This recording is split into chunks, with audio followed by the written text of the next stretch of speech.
That's fine. So. That's great. All right. Hello. There's a few more people coming in for the best panel of the whole conference. No? Okay. The most meaningful. Welcome. All right. I guess we can get started, as we also have people following us online, or will be able to see the recording afterwards. But thanks everyone for being here. We are happy to discuss today an initiative that we launched last year. But first of all, let me introduce myself and then let the others introduce themselves. My name is Tommaso Stazzi. I'm the head of regulatory affairs at Blockchain for Europe, which is a Brussels-based trade association representing the blockchain industry with European policymakers. And maybe Mariana, you want to go next, and then we let our speakers introduce themselves. So, hi everyone, thank you for joining us. My name is Mariana La Rocha, I'm an independent consultant, and I'm also a member of the board of the International Association of Trusted Blockchain Applications, which is one of the leaders on the initiative of the Blockchain Manifesto. We are going to be talking also about one of the initiatives that we have called BC100+, which we got with the patronage of the 77th president of the UNGA, like the United Nations General Assembly, and we are focusing on sustainability topics. And with us are two of the signatories of the project, so I will let you to introduce yourself. So, Ladies first. Thank you. Hello, I'm Gabriela Chang, CSO and co-founder of EthiHub. My team and I are pioneers using smart contracts for financial inclusion since 2018. So we are enabling affordable financing for smallholder farmers around the world in emerging economies, and a blended finance to support those loans and to give them access to the exclusion they are trapped nowadays. Okay, and my name is Adrie Wisman. I'm founder of pbtoken.com. pbtoken.com is a company that produces purpose-bound money.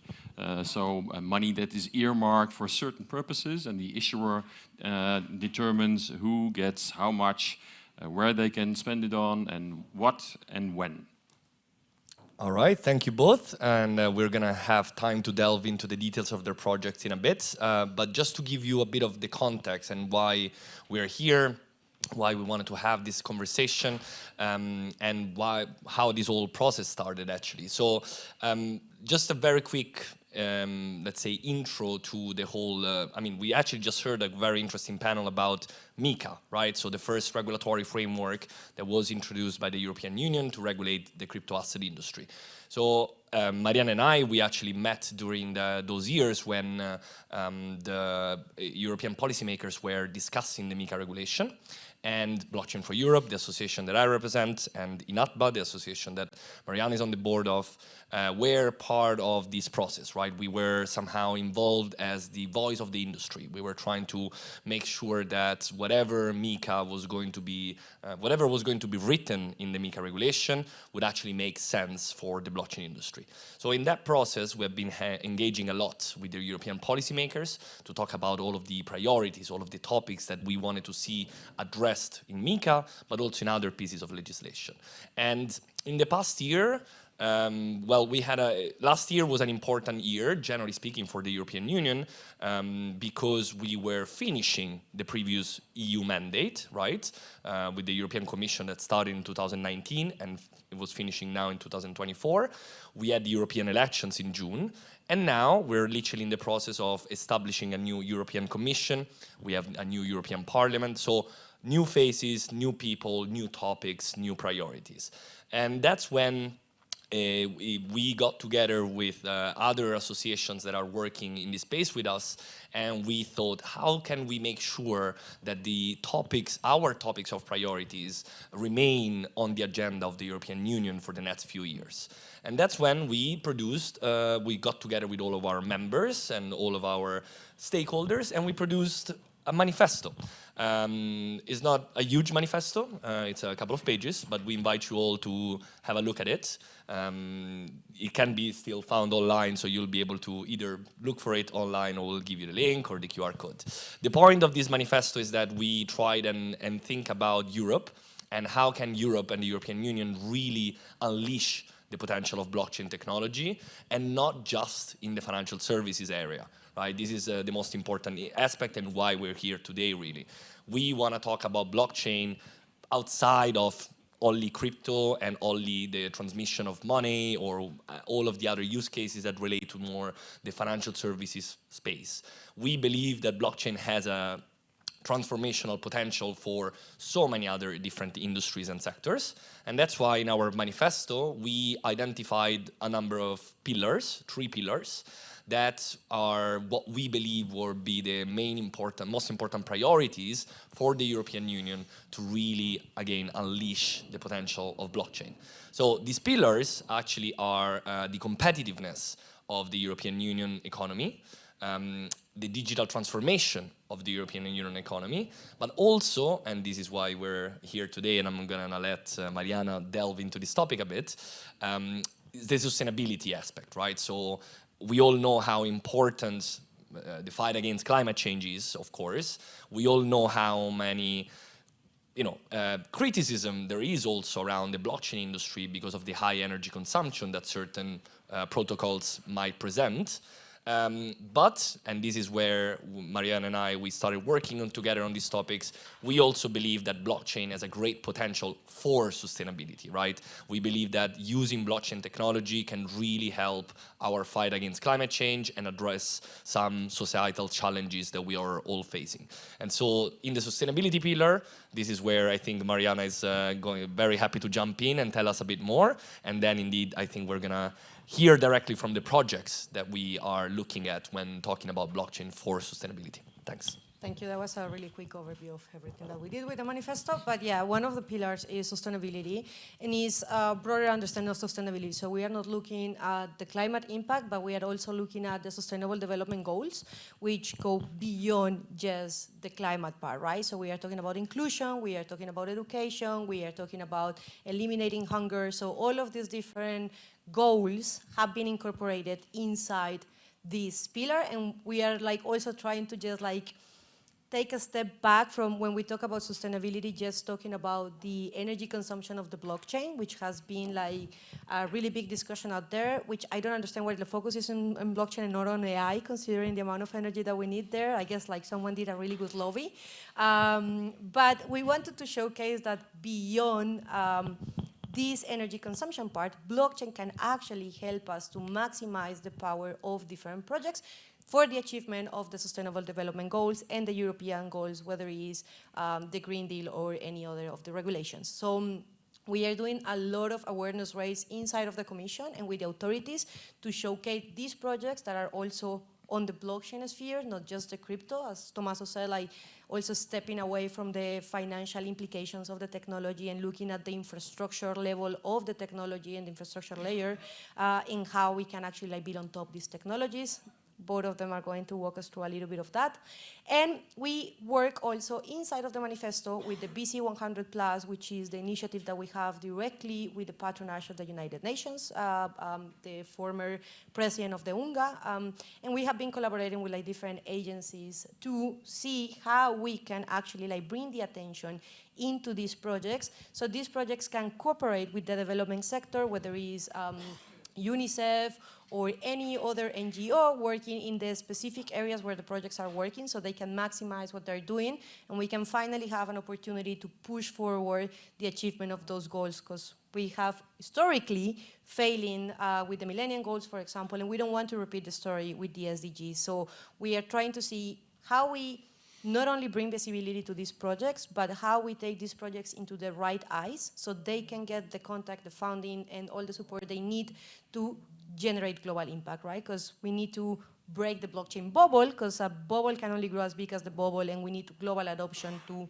really showcase the power of this technology. And this is at the core of what I've been working, and now with the support of Tommaso as well and other organizations, we are really getting the space and the word out there so these projects get the support they need. And on that front, we have 2 projects that are going to show you the different ways in which blockchain can be implemented to achieve this. And maybe let's start, you say ladies first, so I'm going to start with Gabriela. Gabriela, can you walk us through a little bit like why you pick actually like the problem that you're trying to solve and when it comes to the agriculture and how blockchain can help us in that specific sector? Yes, thank you, Mariana. First, I would like to let people know, maybe you're not aware, but the World Bank says a quarter of the world population is excluded from the traditional financial system. What does this mean? When we are in Europe, we don't have an idea because we are in the other 3 quarters. It means that when you need money to work, you can only get it from local shark loans because no microfinance institution, no bank would lend you the money. And you have to pay over 100% interest for the little money you can get. So this is called the poverty trap. Because imagine you are a long-term farmer, a coffee producer, where 80% of the coffee in the world is produced by people with only 2 hectares of land. So they have no access to finance. So it's a very heavily intermediated supply chain. So you need to borrow because you need to feed your kids, you need to do your spending until you have the harvest. But if you got the money very expensive from a shark loan and you have to pay the debt with the coffee, when the harvest starts, you pay back, and then you have money to live for 2 months. And then you have to borrow again. This is the harsh reality in that 2 billion people live trapped. According to the FAO, a fifth of the world population is living in poverty while producing 1/3 of the world's food. This is a huge imbalance with severe consequences, social, economic, and environmental. We're talking migration, poverty, deforestation, just to mention a few. So what we did with blockchain was enable the way to provide affordable finance for these farmers because they don't have data and because the collateral is so little. So by enabling a crowd lending platform, international transferences, even small amounts of money, can be carried on without the cost of an intermediary and with the transparency and the efficiency of the blockchain. So what we did is to build a combined system where we finance the productive activities of the farmers, and we also finance, well, the platform finance the processing and export, so when the good is sold, the debt is paid, and the farmers get the benefits, and everybody wins. So we decentralize the trading of all the supply chain in the coffee, and the other part, the technological part, the more advanced, say, regarding tech, is we develop a blended finance system to provide collateral for these loans. So you can lend them money in a stable coin and earn 8% annual return, or you can lend them collateral to back these loans. This system is so sturdy that 100% of our lenders have recuperated their principal plus the interest. The default rate is very low. It's 3%. In the world, it's less than 3%. So our default is about that. But people doesn't know, so they need this comfort tool to be able to get more funding, and it's working. The best of all is it's working now for 6 years, and we have support of institutions, which is a big achievement considering the skeptical they are regarding cryptocurrencies. But we say cryptocurrencies are the traceability of the funding, which is the incentive to make everything work. If I may, just to, I think, what you were mentioning now, I think this is really just brings us back to, the work that we do in Brussels or generally when we talk with policymakers around the world. It is showcasing projects like this because this is the way that we actually show them that, again, it's not just about sending crypto to each other, sending NFTs to each other, or making a quick money out of a, retail investment, but really that there is real-world applications and use cases that, thanks to blockchain technology, can address real-world problems. And when I'm able to do that, I see the face changing in the policymakers. Totally. We're quite often used as an example of why the regulators shouldn't get too strict because they can prevent projects as EthiHub from happening. I think the technology is a catalyzer to make things happening because this is not just arbitrage between economic regions that benefit. It also has a very important social and environmental impact because family agriculture, this small agriculture, is key for climate change. It's all linked, it's all connected. So I think the best connector for technology is blockchain, so we should thrive on it. Yeah, thank you very much. And like this is an example of like a project that I started working with the private sector and has been evolving. And we are using as example, like actually I use, you know, that's how we got to know, because I use them as example many times in different panels. But there are other projects that took a different approach and they start working directly with the institutions to actually like walk them through. And actually like Adri has like the best sentence that I'm stealing and using all the time, and it's like sometimes blockchain should be like the Fight Club. We don't talk about the Fight Club. And with that, can you please like walk us through what you do? First rule of Fight Club, don't mention Fight Club. First rule of blockchain, don't mention blockchain. Right, so what we do is inspired by my grandmother, right? My grandmother had a wallet with compartments. She had grocery money, clothing money, money for paying the energy bill, etc. She earmarked her money. It was all purpose-bound. Well, we brought purpose-bound money into the 21st century with an app called Multi-Knip, and knip is the Dutch word for wallet. So we have an app with many compartments for many different kinds of money. Money for social inclusion, money for ending poverty, lots of things. It's an app with which you can simply scan a QR code and press one button to pay in a shop. Money from municipalities to help families that are unable to buy a school laptop for their child, right? You give them laptop coins and they can only use it for that purpose. They cannot buy beer and cigarettes, etc. For it. Money from a health budget for a company, right? It can be given to their employees and only be spent on fitness centers and personal trainers.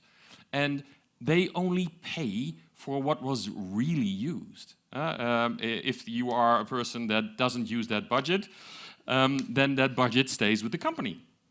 Right, so the companies define exactly who gets how much, where they can spend it, on what and when, right? And within that framework, it feels like restricting people, right? But it isn't, because it's subsidy money, it is grant money, etc. So it's all about creating opportunities for people, giving them chances that they didn't have before, and changing the system, right? You can change whole business models with it.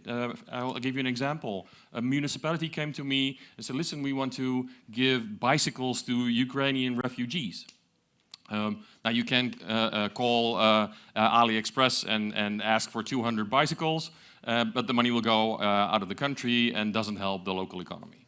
So what I suggested them is start a campaign in your city asking for people, do you have a bicycle in your garage that you don't use anymore? If so, bring him to one of these 10 bicycle shops and you will get a QR code, purpose-bound money, which is only valid at local restaurants. Go have dinner on us.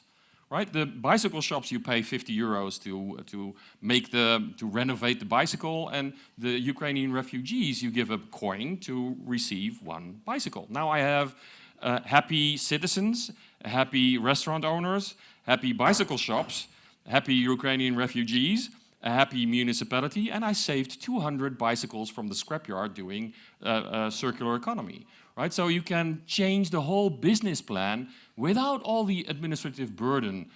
You just have a wallet with a coin and you exchange it. So less administrative burden, less fraud and misuse, stimulating the local economy, and being energy friendly, because the technology we use even uses less energy than a bank transaction. So we believe in going bottom up, having hundreds of thousands of people with an app which uses blockchain on their phone already without telling them, right? So they don't know that they're using blockchain. We tell them afterwards, right? So because otherwise they'll have sleepless nights by when Bitcoin scams, etc. happen. So, but that's the way we do it, and you can use it for anything you want.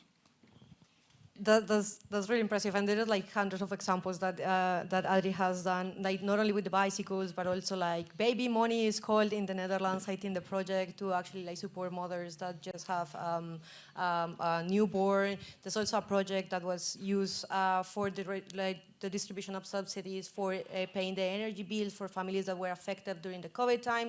So if you want to know more, just approach Adri. He's going to be here the whole day. But I have a concrete questions for you, because we are talking about like how to, and that's the whole initiative with the Manifesto and Vision 100 Plus, and it's like, what do you need? And this is like something that like, just if you can ask something to the authorities and regulators, what will that be? Maybe Gabriela?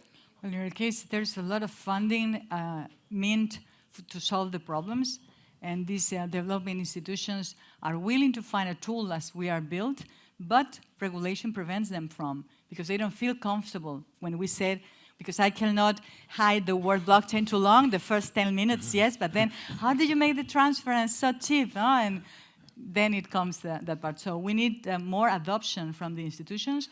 We're doing a great work. As I said, we already count on the support of the Inter-American Bank for Development, and also with Hafer International, which is the biggest NGO working to alleviate poverty through agriculture. So it's a big step, but we need more steps, because the clock is clicking against we need to be on time solving these problems. So that would be adoption from one side from the institutions, and the other side from retail people that is more conscious about what they buy.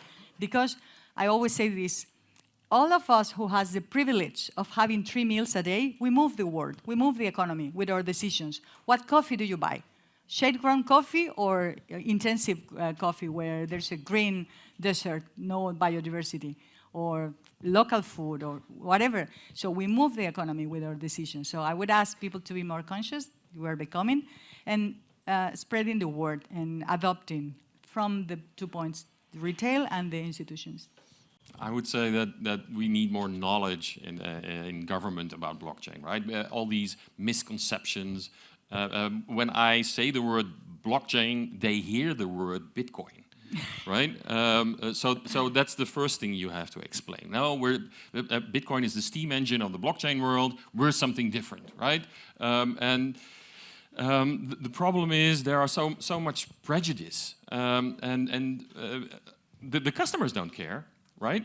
People buy cars, not engines. So instead of us emphasizing the technology under the hood, we just should make an app that everybody's hungry for to use. Then mass adoption will start immediately.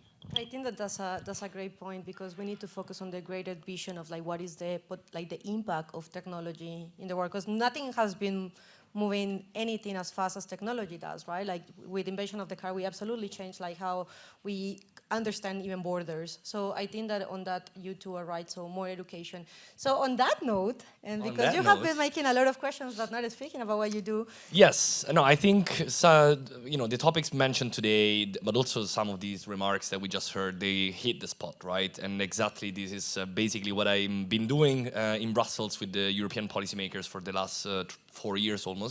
And this is exactly what we need to keep doing, right? Talking about the misconceptions and distinguishing between, what is blockchain, what is Bitcoin, and all of that. We're still at that level, guys. So, bear with me. It takes a long time. I have to repeat things more than once, especially because, as I mentioned at the beginning, there has been elections. So we have a new European Parliament. And with this new European Parliament, one thing that I'm, happy to kind of hint at and give you a bit of a spoiler, or at least what we're working on in Brussels, is something that really aims at everything that we've been discussing until now, which is trying to create what is called in the European Union policy-making context an intergroup. So a formal structure within the European Parliament that will gather all of the members of the European Parliament that are interested in these topics, and will give them a platform, a forum for discussion, and then having obviously industry experts and academics coming in to talk about certain topics, which are going to range from tokenization to decentralization as a concept, to digital identity, to how we use technology to fight climate change, financial crime, and all of that. So this is just to say that, hopefully I will have more news on this topic soon enough for all of you, but just keep an eye out on what happens in Brussels and what our associations are working on. But I think just to conclude my thoughts, this was really, really, really interesting. And I think what reminds me again of is the fact that blockchain is also changing business models. And I think this is also very important because here we have a lot of probably companies, developers, people that are doing business, right? And here I think we all understand what we mean when we say that blockchain can provide new business models. But this is something that still needs to go to the external world and needs to be understood by the wider industry, the wider economic actors that are, advancing the economy, as you were saying, Angela. So in that sense, I think it's really it's important to actually also, again, when talking with policymakers, when talking with regulators and the institutions that are looking at this technology with a bit of skepticism, they're interested but not really sure why they should be looking more into it. Well, we need to make clear that this technology will revolutionize also how our business models work. There will be new ways also monetizing activities, right? It's not going to be the same ways that we had until now in the Web2 space. There's going to be new ways, but everything should be done with this perspective of how can we use this technology to make the world a better place. And just to conclude, because we are running out of time, there's two particular things how you can get engaged in what we are doing right now. The first one is a roundtable that we are hosting with Nina Sidler and Lisa Cameron, a former member of the UK Parliament. It's going to be in February inside the UK Parliament, and we are going to invite legislators from all over the world to come together and discuss what are the future of these technologies, not coming from the financial perspective, but discussing tokenization, discussing DAOs, discussing how to do like the close gap between the global south and the global north and all of these topics. And the second one is a roundtable that we are hosting also together in Brussels with the support of Joachim Schwerin and some other people from the sustainability space. We are bringing sustainability experts outside of the blockchain space to tell us what is happening and what are the challenges, why they are not able to just like move the needle to achieve the sustainable development goals. And we are bringing blockchain projects working on those particular cases that can explain to the sustainability expert how they can use new technologies to actually move that needle. And on top of that, we are going to bring members of the Commission that are going to explain to the projects how they can access grant and money from the European institutions to push forward the project. So if you want to get involved in any of those actions, you can contact me, Tommaso, or Nina Sidler that is in the back. And thank you again for your time. Thanks so much. Thank you. Thanks for being with us. And Thank you. let us know if you have any questions, of course. Thank you. Picture time. Picture time. Standing? Picture is like Standing. Sí, mejor.